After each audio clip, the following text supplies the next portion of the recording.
ಸ್ಕಂದ, ಏನೋ ಹಾಗೆ ನೋಡ್ತಿದ್ಯಾ? ನಡಿ ಒಳಗಡೆ ಓದ್ಕೋ ಹೋಗು. ಯಾಕಮ್ಮ, ಇಲ್ಲೇನಾಗಿದೆ?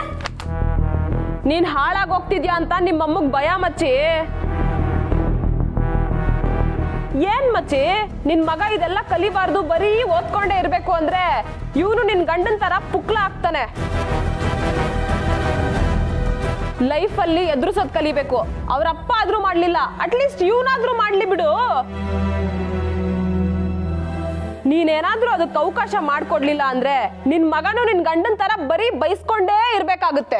ಈ ಕಾಲದಲ್ಲೆಲ್ಲ ನೀನು ಅಂದ್ರೆ ನಿಮ್ಮಪ್ಪ ಅನ್ನೋ ತರ ಇರ್ಬೇಕು, ಅದು ಪವರ್ ಅಂದ್ರೆ.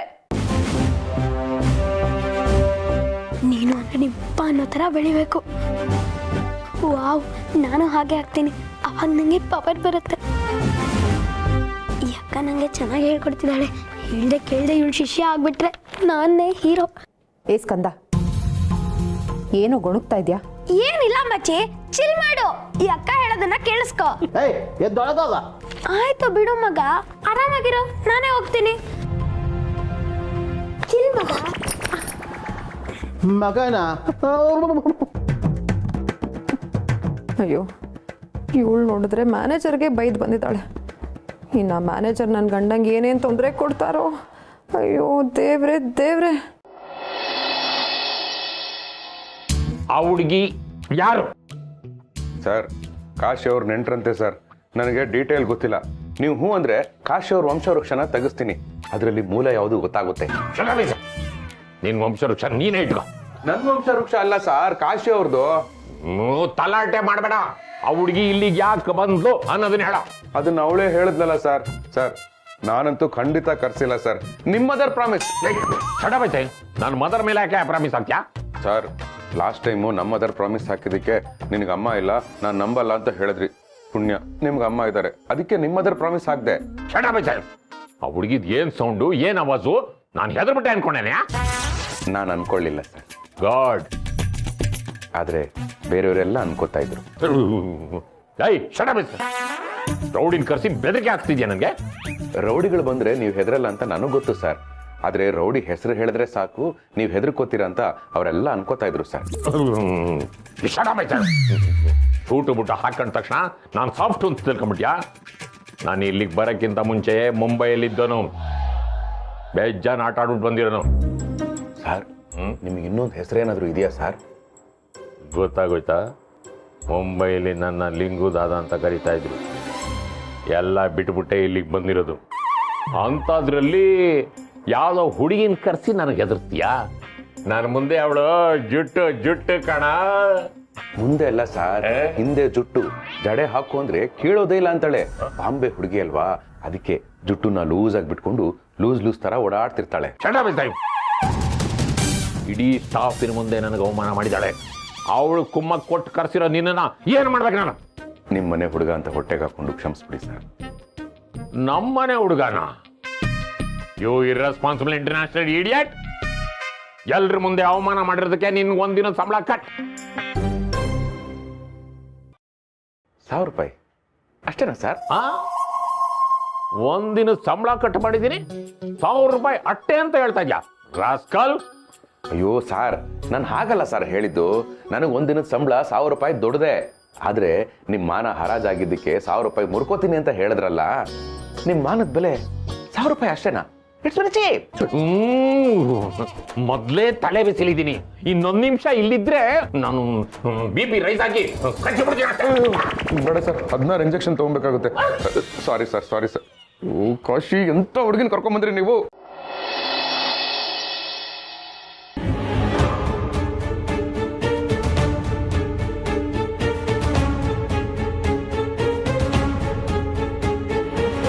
ರೀ, ನಮಸ್ಕಾರ. ಇದ್ದಕ್ಕಿದ್ದಾಗೆ ಫೋನ್ ಮಾಡಿ ಬರಕ್ಕೆ ಹೇಳಿದ್ರಲ್ಲ, ಏನು ಸರ್ ವಿಷಯ? ಏನಾದರೂ ಪ್ರಾಬ್ಲಮ್ ಆಯ್ತಾ? ಅಯ್ಯೋ ಹಾಗೇನಿಲ್ಲ. ನಿಮ್ಮ ಮಗಳು ಮನೆಗೆ ಬಂದು ತುಂಬ ಟೈಮ್ ಆಯ್ತಲ್ಲ, ಈಗಲಾದರೂ ಅವಳು ಯಾವ ಉದ್ದೇಶಕ್ಕೆ ಬಂದಿದ್ದಾಳೆ ಅಂತ ನೀವು ಅವಳಿಗೆ ಹೇಳ್ಬೋದಲ್ಲ? ಈಗ ಸ್ವಲ್ಪ ಅಡ್ಜಸ್ಟ್ ಆಗ್ತಿದ್ದಾಳೆ. ಸಡನ್ನಾಗಿ ಹೇಳಿದ್ರೆ ಅವಳಿಗೆ ಕಷ್ಟ ಆಗುತ್ತೆ. ನೀವು ಅವಳಿಗೆ ಕಷ್ಟ ಆಗುತ್ತೆ ಅಂತ ಹೇಳ್ತಾ ಇದ್ದೀರಾ, ಆದರೆ ನಿಜವಾಗ್ಲೂ ಕಷ್ಟ ಆಗ್ತಾ ಇರೋದು ನಮ್ಮ ಅಕ್ಕ ಬಾಬಾ ಅವ್ರ ಮನೆಯವರಿಗೆ. ನಿಮ್ಮ ಮಗಳಿಗೆ ಸಂಸ್ಕಾರ ಕಲಿಸ್ಬೇಕು ಅಂತ ನಾವು ಅವ್ರ ಹತ್ರ ಸುಳ್ಳು ಹೇಳಿ ಅವಳನ್ನ ಅಲ್ಲಿ ಬಿಟ್ಟು ಬಂದಿದ್ದೀವಿ. ಇನ್ನೂ ಲೇಟ್ ಆದರೆ ಹೇಗೆ? ನೀವು ಅದ್ರ ಬಗ್ಗೆ ತಲೆ ಕೆಡಿಸ್ಕೋಬೇಡಿ, ನಾನಿದ್ದೀನಲ್ಲ.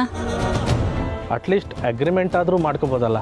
ನಾನು ಅವತ್ತೇ ಹೇಳಿದ್ನಲ್ಲ ಸರ್, ಈ ಅಗ್ರಿಮೆಂಟ್ ಎಲ್ಲ ಏನು ಬೇಡ, ಕೊಟ್ಟು ಮಾತನ್ನ ಉಳಿಸ್ಕೊಳ್ತೀನಿ ಅಂತ. ಮಗು ಆದಮೇಲೆ ಆ ಮಗುನ ನಿಮ್ಮ ಕೈಗೆ ಕೊಟ್ಟು ನಾನು ನನ್ನ ಮಗಳು ತಿರುಗಿ ನೋಡದೆ ಹೋಗ್ಬಿಡ್ತೀವಿ. ಅಕಸ್ಮಾತ್ ನೀವು ಬಂದು ನಮ್ಮ ಮಗು ನಮಗೆ ಬೇಕು ಅಂತ ಹೇಳಿದ್ರೆ ನಾವೇನು ಮಾಡೋದು? ಮೇಡಮ್, ನಮ್ದು ಯಾವತ್ತಿದ್ರೂ ಒಂದೇ ಮಾತು, ಯಾವತ್ತೂ ಬದಲಾಗಲ್ಲ. ಆ ಮಗು ನಿಮ್ಮದೇ. ಆದರೆ ಈ ವಿಷಯನ ಅವಳಿಗೆ ಹೇಳೋಕ್ಕೆ ಸ್ವಲ್ಪ ಟೈಮ್ ಬೇಕು ಅಷ್ಟೇ. ನೀವೇನೋ ಟೈಮ್ ಕೇಂತಿದ್ರಿ, ಆದರೆ ಅವಳನ್ನ ಸಹಿಸ್ಕೊಂಡು ಮನೆಯವರೆಲ್ಲ ಎಷ್ಟು ಕಷ್ಟಪಡ್ಕೋ ಆ ಭಗವಂತನೇ ಬಲ್ಲ.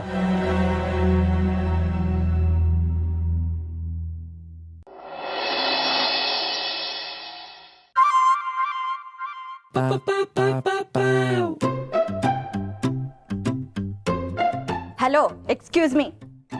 ಎಸ್, ಯಾರು ತಾವು? ನಿಮ್ಮನ್ನು ಎಲ್ಲೋ ನೋಡ್ದಾಗಿದೆಯಲ್ಲ. ಯಾರಿಗಿರಿ? ಹಾಂ ರೀ, ನೀವು ನಾಟಕ ಮಾಡಿಸ್ಬೇಕು ಅಂತ ಕಲಾವಿದ್ರನ್ನ ಹುಡುಕ್ತಿದ್ರಲ್ಲ, ಹಿಡಂಬಿ ಪಾತ್ರಕ್ಕೆ ಇವ್ರು ಬಂದಿದ್ರು ಅನ್ಸುತ್ತೆ. ಓಹ್, ಚೆನ್ನಾಗಿದ್ದೀರಾ ಹಿಡಂಬಿ ಅವರೇ? ಇವ್ರು ಯಾರು ಘಟೋದ್ಗಜನ ತಲೆಗೆ ಪೆಟ್ ಮಾಡ್ಕೊಂಡಿದ್ದಾರೆ. ಬಾಯ್ ಮುಚ್ಚ್ರಿ. ನಾನು ಹಿಡಂಬಿನೂ ಅಲ್ಲ, ಇವ್ನು ಘಟೋದ್ಗಜನೂ ಅಲ್ಲ. ನನ್ನ ಮಗನಿಗೆ ಏಟ್ ಬಿದ್ದಿದೆ, ಅದನ್ನ ಕೇಳೋಣ ಅಂತಾನೆ ಬಂದೆ. ನೀವು ಕೇಳಿದ್ರು ನಾವು ಏಟ್ ಕೊಡಲ್ಲ. ನೀವು ನಮ್ಮ ಬಗ್ಗೆ ತಪ್ಪು ತಿಳ್ಕೊಂಡಿದ್ದೀರಾ ಅನ್ಸುತ್ತೆ. ಯಾರಿಗೂ ಹೊಡಿಬಾರ್ದು, ಅದು ಮಹಾಪಾಪ. ಇದು ನಮ್ಮ ಪಿತಾಶ್ರೀ ಅವರ ಮಾಮೂಲಿ ಡೈಲಾಗ್. ಈಗ ನನ್ನ ಮಗನ ಮಾತೃಶ್ರೀ ಅವರು ಹೇಳಿದ್ರು. ನಿಮ್ಗೇನ್ ತಲೆಗಿಲೆ ಕೆಟ್ಟಿದ್ಯಾ? ನಿಮ್ ಮಗ ನನ್ನ ಮಗನ್ಗೆ ಹೊಡೆದಿದ್ದಾನೆ. ಇಲ್ಲಿ ನೋಡಿ ಬ್ಯಾಂಡೇಜು.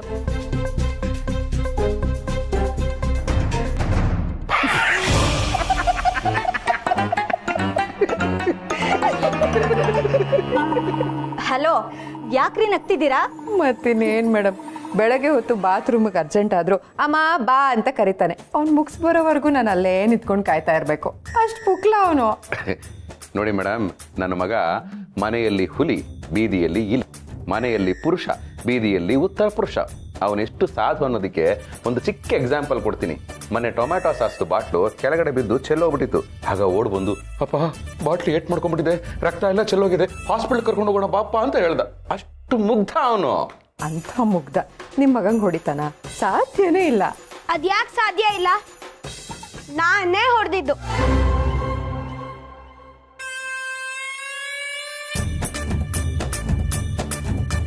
ಇಷ್ಟುದ್ದ ಭಾಷಣ ಬಿಗಿದ್ರಿ. ನಿಮ್ ಮಾತ್ ನೋಡಿ ನನ್ ಮಗನೇ ಸುಳ್ಳು ಹೇಳ್ತಿದ್ದಾನೇನೋ ಅನ್ಕೊಂಡೆ. ನೋಡ್ರಿ, ನಿಮ್ ಮಗನೇ ಹೇಳ್ತಿದ್ದಾನೆ.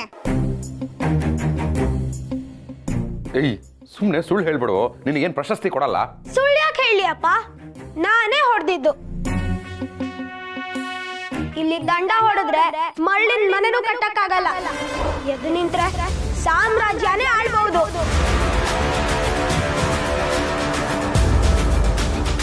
ಗುಂಪು ಕಟ್ಕೊಂಡು ಹೋಗ್ತಿದ್ದೆ. ಆಮೇಲೆ ಅನ್ನಿಸ್ತು ಒಬ್ಬನೇ ಹೋಗ್ಬೇಕು ಅಂತ. ಅದಕ್ಕೆ ಹೋದೆ. ನನ್ನ ಹಿಂದೆ 1000 ಸೈನ್ಯ ಇದೆ ಅನ್ನೋ ನಂಬಿಕೆ ನನಗಿದ್ರೆ ಒಂದು ರಾಜ್ಯನ ಆಳ್ಬೋದು. ಆದ್ರೆ 1000 ಸೈನ್ಯಕ್ಕೆ ನಾನಿದ್ದೀನಿ ಅನ್ನೋ ನಂಬಿಕೆ ಇದ್ರೆ ಇಡೀ ಜಗತ್ತನ್ನೇ ಆಳ್ಬೋದು. ನಮ್ಮಪ್ಪ ಬರ್ಲಿ ನೋಡು, ಹೆಂಗ್ ಓಡಿಸ್ತೀನಿ ಗೊತ್ತಾ? ನೀನು ನಿಮ್ಮಪ್ಪ ಬಂದ್ಮೇಲೆ ಓಡಿಸ್ತೀಯ. ನಾನು ಈಗ್ಲೇ ಇನ್ನೊಂದು ಏಟು ಹೊಡಿತೀನಿ. ನೋಡ್ತ್ಯಾ? ಸುಮ್ಮನೆ ನಿಂತ್ಕೊಳ್ಳೋ, ಏನಾಗಿದೆ ನಿಂಗೆ? ಏನ್ರಿ ಅವನು ಗುಣವಂತ ತರ ಇದ್ದ, ಸುಗುಣ ತರ ಆಡ್ತಾ ಇದ್ದಾನಲ್ರಿ. ಸುಗುಣ? ಓಹ್, ಅದಾಮೇಲೆ ನೋಡ್ಕೊಳ್ಳೋಣ. ಮೇಡಮ್, ಸಣ್ಣ ಕನ್ಫ್ಯೂಷನ್ ಆಗಿದೆ. I will take care. ಒಂದು ನಿಮಿಷ. ಯಾಕೋ ಹೊಡೆದೆ? ನಮ್ಮ ಏರಿಯಲ್ಲಿರೋದು ಒಂದೇ ಪ್ಲೇ ಗ್ರೌಂಡ್. ಅದಕ್ಕೆ ಎಲ್ರು ಒಟ್ಟಿಗೆ ಆಡ್ಬೇಕು ತಾನೆ. ಈ ನನ್ ಮಗ ಬಂದ್ಬಿಟ್ಟು ನಮ್ಮಪ್ಪ ಡಾನು ನಾವ್ ಆಡದ್ಮೇಲೆ ನೀವ್ ಆಡಕ್ ಬಿಡೋದು ಅಂತ ನನ್ನ ಹತ್ರನೇ ಗಲಾಟೆ ಮಾಡ್ತಿದ್ದ. ನೋಡೋವರೆಗೂ ನೋಡ್ದೆ, ನೋಡಕ್ಕಾಗ್ದೆ ಬಿಟ್ಟೆ. ಬಿಟ್ನಂತಲ್ಲ ಮೇಡಮ್? ಬಿಟ್ಟ ಅಂದ್ರೆ ಬಿಟ್ಬಿಟ್ಟು ಕಳ್ಸಿದಾನೆ ಅಂತಲ್ಲ, ಸರಿಯಾಗಿ ಬಿಟ್ಟು ಕಳ್ಸಿದಾನೆ. ಲೇ, ನೀನ್ ಯಾವ ಬಿಟ್ಟೇನು ಹೇಳಿದ್ದು? ಸೀಲ್ ಅಲ್ಲೇ ಇಲ್ವಾ? ಕೇಳಿಸ್ಕೊಂಡ್ರೇನ್ರಿ? ಅಪ್ಪ ಅಮ್ಮನ ಎದುರಿಗೆ ಹಿಂಗಂತಾನೆ. ಇನ್ ಮುಂದೆ ಏನಾಗಲ್ಲ ಇವನು. ಅನ್ಯಾಯ ಎದುರಿಸೋ ಪೊಲೀಸ್ ಆಗ್ತಾನೆ, ಆದ್ರೆ ನಿನ್ ಮಗ ಅವ್ರ ಅಪ್ಪನ್ ತರ ರೌಡಿ ಆಗ್ತಾನೆ. ಅಮ್ಮ ಸುಗುಣ, ನೀನ್ ಸ್ವಲ್ಪ ಸುಮ್ಮನೆ ಇರ್ತೀಯಾ? ಹಿಂಗ ಅವರು ಇವರು ಬಾಯಿ ಮುಚ್ಚಿನೇ ಜನ ಏನೇ ಹೇಳಿದ್ರು ಬಾಯಿ ಮುಚ್ಕೊಂಡೇ ಇರ್ತಾರೆ. ಪ್ಲೇ ಗ್ರೌಂಡು ಅಂತ ಮಾಡಿರೋದೇ ಮಕ್ಳು ಆಟ ಆಡೋದಕ್ಕೆ. ಆದ್ರೆ ಎಷ್ಟೋ ಕಡೆ ಆ ಗೇಟ್ ಬಾಗ್ಲೇ ತೆಗಿಯಲ್ಲ. ಅಲ್ಲೋ ಇಲ್ಲೋ ಓಪನ್ ಆಗಿರೋ ಪಾರ್ಕ್ಗಳಲ್ಲಿ ಇಂಥ ನನ್ನ ಮಕ್ಳು ಕಾಟ. ಪಾಪ ಡೀಸೆಂಟ್ ಆಗಿರೋ ಇಂಥ ಮಕ್ಳು ಇನ್ನೆಲ್ಲೋಗಿ ಆಟ ಆಡ್ಬೇಕು? ಆಂಟಿ, ನಾನು ಇರೋದ್ನೇ ಹೇಳಿದ್ದು. ನಮ್ಮ ಅಪ್ಪ ಹೇಳ್ಕೊಟ್ಟಿದ್ದಾರೆ, ಎಲ್ಲೇ ಹೋದ್ರು ಫಸ್ಟ್ ನಾನೇ ಆಟ ಆಡ್ಬೇಕು ಅಂತ. ಬೇರೆಯವರು ಯಾರೇ ಬರ್ಲಿ ಆಟ ಆಡಕ್ ಬಿಡ್ಬೇಡ, ಅವಾಜ್ ಹೊಡಿ ಅಂತ ಹೇಳ್ಕೊಟ್ಟಿದ್ದಾರೆ. ಕೇಳಿಸ್ಕೊಂಡ ಮಚ್ಚಿ, ನಿನ್ ಮಗ ಆಡ್ತಿರೋ ಮಾತ್ನ ಮೊದ್ಲು ನಿನ್ ಗಂಡಂಗೋಗಿ ಬುದ್ಧಿ ಹೇಳು. ಅವನಿಂದ ನಿನ್ ಮಗ ಆಳೋಗೋ ಚಾನ್ಸ್ ಇದೆ. ಇಲ್ಲ ನನ್ನ ಗಂಡ ಡಾನ್ ಅನ್ನೋ ಫೀಲ್ ನಿನಗಿದ್ರೆ ಹೇಳು. Family to family fight, open challenge, ಓಕೆನಾ? ಸಾರಿ ಮಾ, ಈ ವಿಷಯ ನನಗೆ ಗೊತ್ತಿರಲಿಲ್ಲ. ಅವನ ಥರನೇ ನನ್ನ ಮಗನೂ ಆಗಬಾರ್ದು ಅಂತ ನಾನು ತುಂಬ ಕಷ್ಟಪಡ್ತಿದ್ದೀನಿ. ನಾನು ತಿದ್ದುತ್ತೀನಿ. ಕ್ಷಮಿಸಿ ಸರ್, ಏನೂ ಅನ್ಕೋಬೇಡಿ. ಬಾರು. ಇರಿ ಮೇಡಮ್, ಇರಿ. ಏಯ್ ಸ್ಕಂದ, ಯಾರು ಯಾರನ್ನು ಹೊಡಿಬಾರ್ದು. ನೀನು ತಪ್ಪು ಮಾಡಿದ್ಯಾ, ಹೋಗಿ ಕ್ಷಮೆ ಕೇಳ ಸಾರೇ. ಸಾರಿ ಕಣ. ಇಟ್ಸ್ ಓಕೆ, ನಂದು ಸಾರಿ ಕಣ.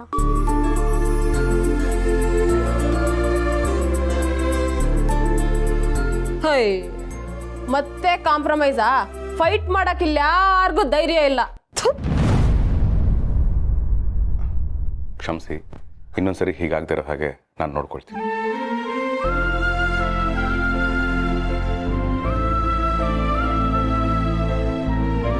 ಕಂದ, ಇದೇ ಕೊನೆ. ಇನ್ನೊಂದ್ಸರಿ ಈ ತರ ಕಂಪ್ಲೇಂಟ್ ಬಂತೋ ಚೆನ್ನಾಗಿರಲ್ಲ. ಹೋಗೋ ಒಳಗೆ.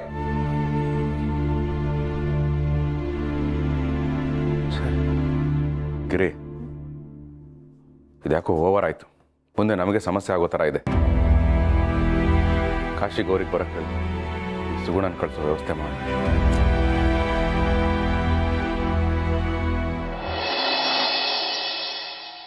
ಎಂತ ಹೇಳ್ತಿದ್ರಿ ಶಿವ ಅವರೇ? ಇದ್ದಕ್ಕಿದ್ದಾಗೆ ಕರ್ಕೊಂಡು ಹೋಗಿ ಅಂದರೆ ಎಲ್ಲಿಗೆ ಕರ್ಕೊಂಡು ಹೋಗೋದು? ಗೌರಿ, ನಾನಾಗಲಿ ನಿನ್ನ ಭಾವ ಆಗಲಿ ಯೋಚನೆ ಮಾಡದೆ ಯಾವ ನಿರ್ಧಾರನೂ ತಗೊಳ್ಳಲ್ಲ. ಸುಗುಣದಿಂದ ಎಷ್ಟು ಸಮಸ್ಯೆ ಆಗ್ತಿದೆ ಅನ್ನೋದು ನಿಮಗೂ ಗೊತ್ತು. ಆ ತೊಂದರೆ ಆ ತಿಪ್ಪುದೇ ಸಂಸ್ಕಾರ ಇಲ್ಲ ಅಂದೇಳಿ ಅಲ್ತಾ, ಅದನ್ನು ಕಲೀಲಿ ಅಂದೇಳಿಯೇ ನಾವು ನಿಮ್ಮ ಮನೇಲಿ ಬಿಟ್ಟಿಪ್ಪುದು. ಈಗ ಇದ್ದಕ್ಕಿದ್ದಂಗೆ ಕರ್ಕೊಂಡು ಹೋಯ್ನಿ ಅಂದರೆ ನಾವು ಎಂತ ಮಾಡೋಕತ್ತ ಹೇಳಿ? ಹಾಗಂತ ನಮ್ಮನೆ ಸಂಸ್ಕಾರ ಮಾನ ಮರ್ಯಾದೆ ಕಳ್ಕೊಳ್ತಾ ಇದ್ರು ನಾವು ಸುಮ್ಮನೆ ಇರೋಕ್ಕಾಗುತ್ತಾ ಕಾಶಿ ಅವರೇ? ನಮ್ಮ ಸ್ಕಂದ ಇದನ್ನಲ್ಲ, ಸುಗುಣದಿಂದ ಸಿಕ್ಕಾಪಟ್ಟೆ ಇನ್ಫ್ಲೂಯೆನ್ಸ್ ಆಗಿದ್ದಾನೆ. ಅವನ ಮಾತು ನಡವಳಿಕೆ ಎಲ್ಲ ಬದಲಾಗಿದೆ. ಸಾಲದು ಅಂತ ಇವಳು ನಮ್ಮ ಆಫೀಸ್ಗೆ ಬಂದು ಗಲಾಟೆ ಮಾಡಿದ್ಲು. ನನ್ನ ಪುಣ್ಯ ನಮ್ಮ ಮ್ಯಾನೇಜರು ಸೀರಿಯಸ್ ಆಗಿ ಏನು ಆಕ್ಷನ್ ತಗೊಳ್ಳಿಲ್ಲ. ಅಕ್ಕಪಕ್ಕದವ್ರ ಹತ್ರ ಜಗಳ, ಇದರಿಂದ ದೊಡ್ಡ ಸಮಸ್ಯೆ ಏನಾದರೂ ಆದ್ರೆ ಅಂತ ನನಗೆ ಭಯ ಅಷ್ಟೇ. ಹೌದಪ್ಪ, ಇದುವರೆಗೂ ನಮ್ಮ ಸಂಸಾರದ ಬಗ್ಗೆ ಯಾರು ಬೆರಳು ತೋರಿಸ್ತಿರ್ಲಿಲ್ಲ. ಆದರೆ ಆ ಹುಡುಗಿಯಿಂದ ನಾವೆಲ್ಲ ತಲೆ ತೆಗ್ಸೋ ಹಾಗಾಗಿದೆಯಲ್ಲಪ್ಪ. ನಮ್ಗೇನೇ ಅದು ಗ್ರಾಚಾರ, ನಮ್ಗೆ ಯಾಕಯ್ಯ ಬೇಕಿತ್ತು?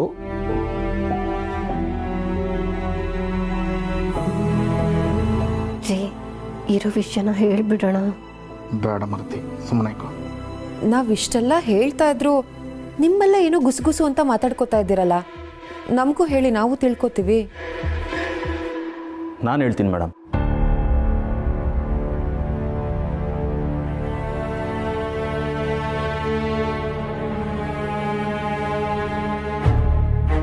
ಯಾರು ನೀನು? ನನ್ನ ಪರಿಚಯ ಆಗೋಕ್ಕೂ ಮುಂಚೆ ಇನ್ನೊಬ್ರು ಪರಿಚಯನೂ ಆಗಬೇಕು. ಇರಿ, ಅವ್ರನ್ನೂ ಕರಿತೀನಿ. ಅಮ್ಮ ಬನ್ನಿ.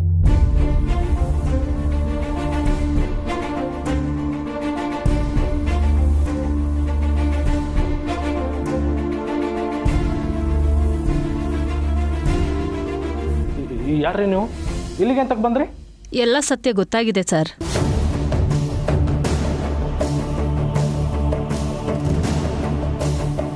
ಇನ್ನು ಸುಳ್ಳು ಹೇಳಿ ಪ್ರಯೋಜನ ಇಲ್ಲ. ಸುಳ್ಳ? ಯಾವ ಸುಳ್ಳು? ಏನೋ ಕಾಶಿ, ಏನೇನೋ ಹೇಳ್ತಾ ಇದ್ದಾರೆ ಇವರು. ವಿಷಯ ಹೇಳೋಕ್ಕೂ ಮೊದಲು ನಿಮ್ಮೆಲ್ಲರ ಹತ್ರನೂ ಕೈ ಮುಗ್ದು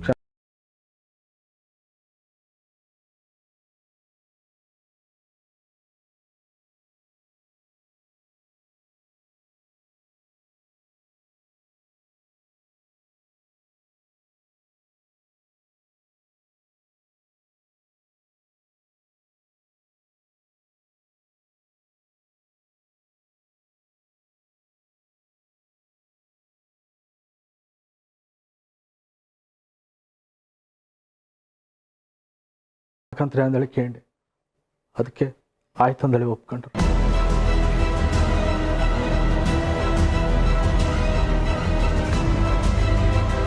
ಮೊದಲು ನೀವು ಅವಳನ್ನ ಕರ್ಕೊಂಡೋಗಿ, ಆಮೇಲೆ ನಾನು ಬಂದು ಅವಳ ಹತ್ರ ಮಾತಾಡಿ ಒಪ್ಪಿಸ್ತೀನಿ. ಅದಕ್ಕೆ ಅವಳು ಆಗ್ತಿಲ್ಲ ಅಂದೇಳಿ ಹೇಳ್ರ. ಆ ರೀತಿ ಏನೂ ಆಗೋದಿಲ್ಲ. ಅದಕ್ಕೆ ನಾನು ಗ್ಯಾರಂಟಿ ಕೊಡ್ತೀನಿ, ನಿಮ್ಮ ಆಸೆ ಈಡೇರುತ್ತೆ.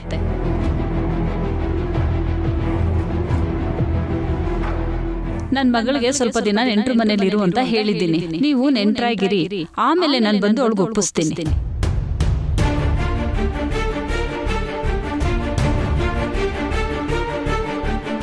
ಈ ವಿಷಯ ಸುಗುಣಗೂ ಗೊತ್ತಿಲ್ಲ.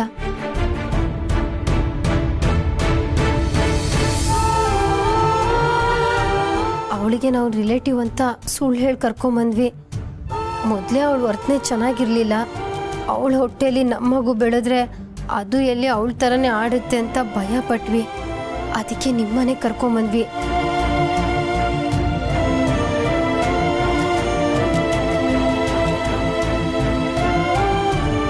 ನಿಮ್ಮನೆಗೆ ಬಂದರೆ ಅವಳು ಬದಲಾಗ್ತಾಳೆ, ಅವಳ ಹೊಟ್ಟೆಲಿಟ್ಟು ಮಗುನ ಸಂಸ್ಕಾರ ಕಲಿಯುತ್ತೆ ಅಂತ ಹೀಗೆಲ್ಲ ಮಾಡಿದ್ವಿ.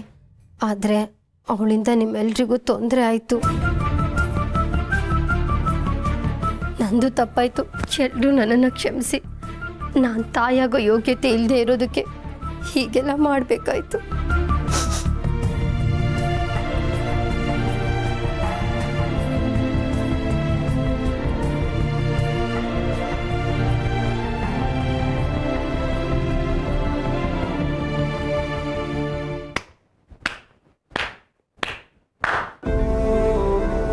ಎಲ್ಲರೂ ಸೇರಿ ಏನ್ ಗೇಮ್ ಆಡಿದ್ರು ಅಲ್ಲ.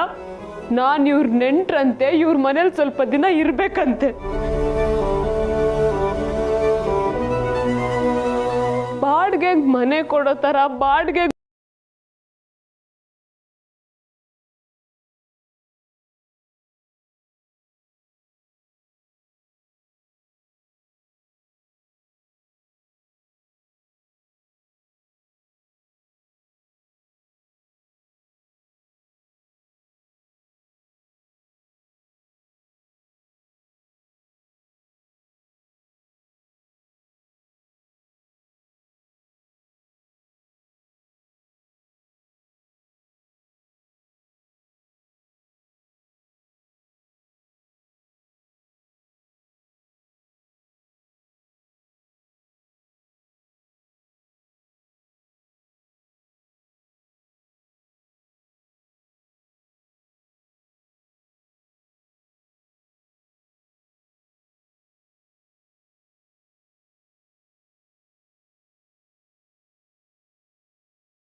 ನನ್ನ ಮಗಳಿಗೂ ಆಗ್ಬಾರ್ದು ಅಂತಾನೆ ನಾನು ಈ ಪ್ರೀತಿನ ತಡೆದೆ.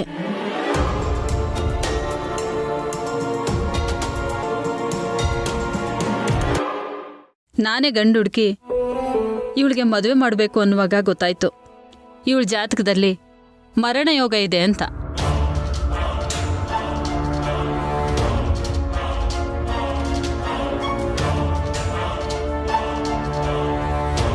ಆವಾಗಲೇ ಡಿಸೈಡ್ ಮಾಡಿದೆ, ನನ್ನ ಮಗಳಿಗೆ ಮದುವೆ ಆಗದೆ ಇದ್ರೂ ಪರವಾಗಿಲ್ಲ, ಜೀವಂತವಾಗಿ ನನ್ನ ಜೊತೆ ಇದ್ರೆ ಸಾಕು ಅಂತ. ಆದರೆ ತಾಯಿ ಆಗದೆ ಒಂದು ಹೆಣ್ಣಿನ ಜೀವನ ಕಂಪ್ಲೀಟ್ ಆಗಲ್ವಲ್ಲ. ಅದಕ್ಕೆ ಏನ್ ಮಾಡೋದು ಅಂತ ಯೋಚನೆ ಮಾಡ್ತಾ ಇರುವಾಗಲೇ ಇವ್ರಿಗೆ ಬಾಡಿಗೆ ತಾಯಿ ಅವಶ್ಯಕತೆ ಇದೆ ಅಂತ ಗೊತ್ತಾಯ್ತು. ನನ್ನ ಮಗಳು ಮದುವೆ ಆಗದೆ ಇದ್ರೂ ತಾಯಿ ಆಗ್ತಾಳೆ, ಪ್ರೀತಿ ಬಲ್ಲೆಗೆ ಸಿಕ್ಕಾಕೊಳ್ಳಲ್ಲ ಅಂತ ನಾನೇ ಇವ್ರ ಹತ್ರ ಮಾತಾಡ್ದೆ. ಏ ಮಚ್ಚಿ, ತಾಯಿ ನಾನೇನು ಮನ್ಸಲ್ಲಿರೋ ಪ್ರೀತಿನ ಕಳ್ಕೊಂಡು ಬದುಕೋದ್ ಕೂಡ ಸಾವೇ ಅಂತ ನಿನಗೆ ಗೊತ್ತಾಗಿಲ್ವಾ? ಇವನಿಂದ ಎಷ್ಟು ಒಂದಾಡಿದ್ದೆ ಗೊತ್ತಾ ನಾನು. ಸದ್ಯ ನೀನ್ ನನ್ನನ್ನು ಎಮೋಷನಲ್ ಆಗಿ ಅತ್ಯಾಚಾರ ಮಾಡಿ ಇದು ಕೊಪ್ಸಿದ್ರೆ ನನ್ ಗತಿ ಏನಾಗ್ಬೇಕಿತ್ತು? ಸುಗುಣ, ಅಂಥ ಪರಿಸ್ಥಿತಿ ಬಂದಿದ್ರು ನಾನೇ ನಿನ್ನ ಮದುವೆ ಆಗ್ತಿದ್ದೆ. ನನಗೆ ಬೇಕಾಗಿರೋದು ಪ್ರೀತಿ ಅಷ್ಟೇ ಸುಗುಣ. ಜಗತ್ತೇ ಏನೇ ಅಂದ್ರು ನನ್ನ ಪಾಲಿಗೆ ನೀನು